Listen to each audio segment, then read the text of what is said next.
오늘 저희는 그리고 여성 정책 워킹 그룹이 그동안 2년 동안 워킹 활동을 하면서 정책 연구한 걸 가지고 교육, 그다음에 행정, 그다음에 워킹 위원들과 함께 여성 정책 간담회를 가지려고 합니다. 이런 부분들은 어떤 성의 문제가 아니고 나의 문제고 함께 인식을 하고 함께 개선을 해 나가는 것들이 좋겠다 이렇게 생각을 합니다.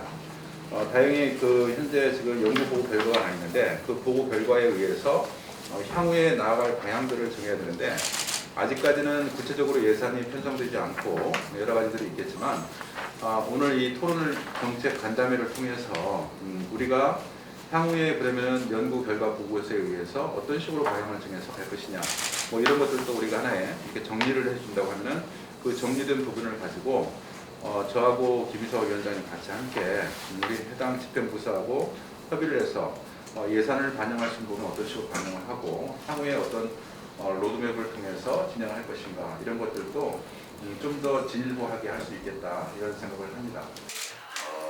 요즘 정부에서 새로운 정부가 또 들어설 예정이고 서울시도 이제 이제 이게 바뀌고 이러는 과정들을 보면서 우리 정책들이 특히 여성 정책 관련해서 하나하나 쌓아왔던 부분들이 조금 더 단단해져야 되고 또 주춤거리지 말고 앞으로 좀 더 나가야 되는 시기다라는 생각을 많이 가지고 있고요. 그러려면 이제 지자체 차원에서 기초지자체 차원에서 그런 노력들이 더 이루어져야 하고 그게 이루어지려면 시민사회와 기층에서 활동하고 있는 여러 활동가들이 같이 그런 목표의식을 갖고 노력을 해야 된다 이런 생각을 하고 있습니다. 아마 여러분들도 다 느끼고 있는 내용일 거라고 생각합니다. 38 세계 여성의 날을 그냥 매년 우리가 구로에서 진행을 하자 해서 그럼 그 준비 모임도 이쪽에서 꾸려지게 됩니다. 그래서 이제 그 카드뉴스라고 하는데 카드뉴스에서 이제 38 세계 여성의 날이 어떤 활동을 하는 날인지 이런 것들을 쭉 이제 지역에서 만들어서 홍보하기도 했고요. 2020년도인 거고 21년도에는 그 38 세계 여성의 날을 주간 행사로 진행을 했었어요. 첫 해에는 저희도 해본 적이 없어가지고 그냥 카드뉴스를 하고 홍보하는 것만 했다면 21년도에는 직접 그때 통해서 들어왔던 주민들이 우리도 뭔가 행사를 해보고 싶고 자체적으로 하고 싶은 일들이 있다 해서 이렇게 저희가 볼타임즈에 기금으로 보내기도 하고 그리고 그때 나왔던 슬로건들을 현수막 걸기도 해보고 온라인 강좌도 해보고 그래서 그 3월 8일 그 주간에 주간 행사를 진행을 했었어요. 그냥 성평등이 민주주의의 완성이다 이런 슬로건이 채택이 돼서 우리도 투표를 했었거든요. 채택이 돼서 이제 게시를 하고 많이는 못했었어요. 왜냐하면 선거철에는 공공게시대를 많이 사용할 수 없더라고요. 그래서 하고 이제 사설 쪽에서도 보기도 했고 그리고 이런 티켓을 만들어서 지하철역 근처에서 티켓팅을 하기도 하고 저희가 올해도 꽃값 나눔으로 해서 38 세계 여성의 달을 기념하는 행사를 했습니다. 저희가 딱 잘 정책시킬 수 있도록 이런 자리 같은 걸 계속 만들어 나가는 거 그리고 일반 주민들도 참여하고 목소리 낼 수 있는 활동들을 하는 거 이런 거 되게 중요한 것 같다는 생각이 좀 듭니다. 여성 정책이라고 하는 거는 아시는 것처럼 가치에 대한 얘기인 거고 생활의 변화에 대한 얘기입니다. 그래서 특히나 이제 여성 정책 같은 대부분 중앙정부 정책이 많습니다. 근데 이제는 여성 정책은 특히나 지역 정책을 중심으로 해서 지역 변화부터 시작돼야 된다라고 생각해서 그룹에서도 워킹그룹이 함께 하셨기 때문에 직접 조사하고 현장에서 요구들을 좀 반영해서 그것을 좀 이 정책 좀 반영하려고 많이 노력을 했습니다. 그래서 여기 신도림, 구로, 그다음에 디지털 단지 여기 대부분 일자리가 관련 기관이 집중되어 있습니다. 너무 저보다 더 잘하실 거라고 생각이 드는데 여기 봤을 때 일자리 같은 경우도 취업률은 서울시 대비 높은 편입니다. 그런데 경제활동 참가율 자체에서 성비, 그러니까 남성과 여성의 비율을 봤을 때 격차가 서울시 평균보다 낮습니다. 즉 그러니까 구로구의 여성들의 취업률이 경제활동 참가율이 전체 서울 대비 낮다는 얘기죠. 훨씬 더 취업 인구도 많은데 격차가 크게 나고 있습니다. 그래서 여성들 5대 강력범죄, 여기 강력범죄 그리고 비율이 높은 편이었습니다.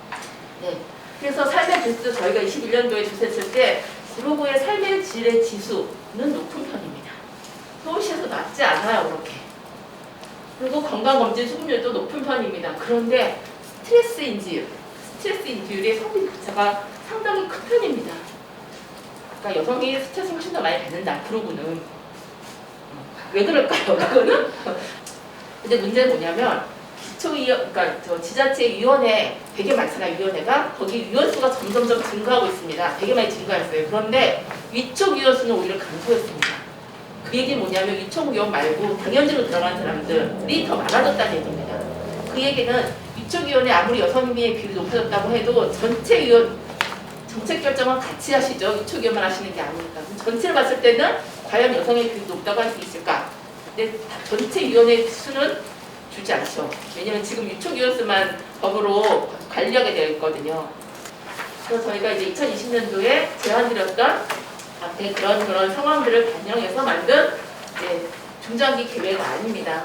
비전은 함께 만들어야죠. 성평등 도시는. 그래서 5대 목표 이거는 기반인 거고 4가지 분야로 나누고 4가지 분야에 18개의 정책 과제와 70개의 세부 추진 과제를 제안해 드렸습니다. 그래서 이 부분들을 보시면 기존의 정책들을 저희가 다시 재편성하는 기존의 정책들이 있는데 그것들 이를테면 교통정책이 있지만 그 교통정책을 그 교통약자의 내용을 반영을 할 수 있도록 다 바꾸는 거 이렇게 해서 36개는 그렇게 기존 걸 했고 24개는 타부서에서 이미 하고 있지만 이걸 여성친화 도시로 바꿀 수 있게 연계해서 같이 그 내용을 더 업그레이드 할 수 있는 걸로 한 24개 그리고 신규 사업 10개를 제안해 드렸습니다. 기초원 비율 성비나 5급 이상 공무원 비율 성비가 낮잖아요. 그거는 여성들의 의사결정권이 낮다라는 거잖아요. 그러면은 우리 김희세관한테 제가 질문하고 싶은 것은 같이 감사하게 없어요? 지금 싶은 것은 그리고 그 기초의원 중에 기초의원 숫자는 몇 명이고 기초의원 그러니까 부의원의 숫자는 몇 명이고 그 중에 남자와 여자의 숫자는 몇 명씩입니까? 지금 현재 전체 16명이었는데 지금 여성 의원들은 몇 분이지? 4분이고 근데 이게 여성 의원 2분이 저기 뭐라고 해야 되지? 선거법 위반으로 당선 무효가 되셨어요. 여성 의원 2분. 그러니까 원래는 6명이었던 거지. 16명 중에 6명. 그래서 저희는 비율 자체로는 뭐 아주 떨어져서 이렇게 보여지지는 않는데 문제는 그분들이 이 평균적이라는 거예요. 다 참여할 수 있는 이런 기반들을 만들고 의회에 대한 관심을 갖는 것부터 시작을 하는 게 좀 필요할 것 같고요. 그래야지 이제 실질적으로 그런 것들을 실현할 그러니까 이런 의사를 가지고 있는 분들이 의회에 들어와야 실현이 돼요. 제가 많이 느끼는 게 이게 대리로는 이게 한계가 있다. 그래서 직접 이런 고민들이 있는 당사자라든지 직접적인 고민들이 있는 분들이 많이 좀 들어와야 된다.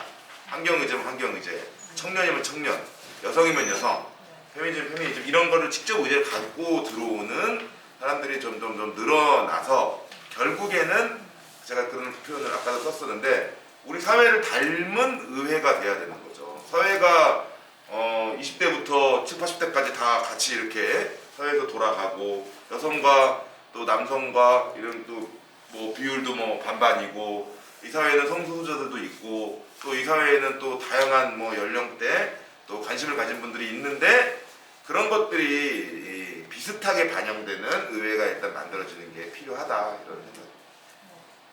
사실 우리가 보면은 여성 정책이라고 이렇게 쓰기는 하지만 약자의 정책이라고 이야기를 하거든요. 그리고 그 약자에 대한 기준으로 어떤 제도를 만들어졌을 때 덕을 보는 것, 여성과 노인 모두 다 같이 보는 거거든요. 그래서 우리가 조금 더 이런 정책 제안 활동이나 이런 워킹그룹에서 조금 더 큰 목소리, 정말 큰 목소리를 내주고 정책의 방향을 좀 바로잡는 그런 노고가 더 필요하다고 생각합니다. 또 그렇게 아이가 행복하려면 아이 키우는 사람이 또 행복해야 돼요, 그죠? 지금 가정에서는 여자들이 행복해야 되고 또 어린이집에서는 교사가 행복해야 되고 그런 거가 계속 연결고리가 있지. 지금 여성 정책이라고 해서 딱 무슨 이렇게 시민단체에서 하는 거가 전부가 아니고 전부 아우러져서 되는 거잖아요. 그래서 이제 여러 면에서 이렇게 또 적극적으로 잘 해주려고 이렇게 띄워주시고 간담회를 만들어주신 거에 대해서 굉장히 감사하게 생각하고 이제 구로가 많이 더 발전하겠구나 이런 기대감이 생기는 하루였습니다. 감사합니다. 그리고 어쨌든 모든 이 과정 속에서 여성이 주체적으로 움직여야 된다. 뭐 출마도 하고 활동도 하고 이게 이제 가장 와닿기는 하거든요. 근데 저부터도 이제 단체 활동은 하지만 정치 활동 쪽은 무슨 특정 정당에 당원이긴 하지만 좀 쉽지 않은 것 같은데 봤을 때 우리가 모든 여성들이 좀 정치 활동도 많이 하고 다양한 활동들을 좀 해내는 게 가장 첫 번째이지 않을까 그런 생각이 들었습니다. 네. 우리 김윤서 위원장님 끝까지 또 같이 하셨으니까 저희 의회 의원님들, 의장님 비롯해 많은 의원님들하고 저희 2년 동안 연구 용역해서 많은 제안을 주셨고 뭐 실행할 수 있는 사업이나 아니면 뭐 장기적인 정책 방향이나 많은 의견을 주셨으니까 저희 워킹그룹과 연구 용역 결과를 갖고 같이 좀 고민하면서 발전될 수 있도록 저도 노력하겠습니다. 네. 딱 보시면 알지만 이제 보육 쪽에 계시지만 보육의 예산이 더 많아요. 여성 권익의 예산은 0.06%예요. 보육 예산 그냥 작다라고 말씀하시지만 그러니까 실질적으로 쓰이는 여성 권익의 예산은 그 정도이고 그러면 그 정도를 가지고 할 수 있는 일이 뭐가 있을까? 그럼 여성 정책관은 에서의 주 사업은 돌봄과 양육 이런 부분에 있다 보니 한사 일에 비해서 인원이 적다라는 것도 많고 그래서 저는 정책과 내 부서를 좀 약간 좀 더 개편해서 이 성평등과가 뭐든 이렇게 있어서 좀 이런 쪽에 더 집중할 수 있는 과가 있으면 더 좋지 않을까 오히려 그러면은 업무도 더 효율적일 거고 부서도 좀 더 편하지 않을까라는 생각을 하고 있고요.